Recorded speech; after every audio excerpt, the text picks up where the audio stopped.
Kaibigan, kahit anong mangyari, huwag mong pabayaan ang sarili mo.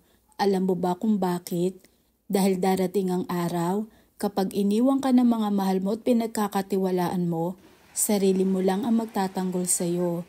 Habang maaga, maging malakas ang loob natin sa pagharap sa mga hamon sa buhay. Baunin ang mga aral na natutunan sa pagkakamali, pagsikapan na maging matatag at tumayo sa sarili nating mga paa. Tandaan mo na sarili lang ang magiging kakampi natin balang araw. At kung marami kang pangarap, simulan ito na hindi naasa sa iba dahil hindi nakasalalay sa swerte o sa ibang tao ang pag-unlad, kundi sa sarili mismo natin.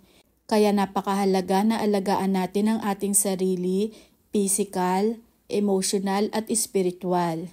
Mga igan, kaya natin ito. Yun lamang po't maraming salamat.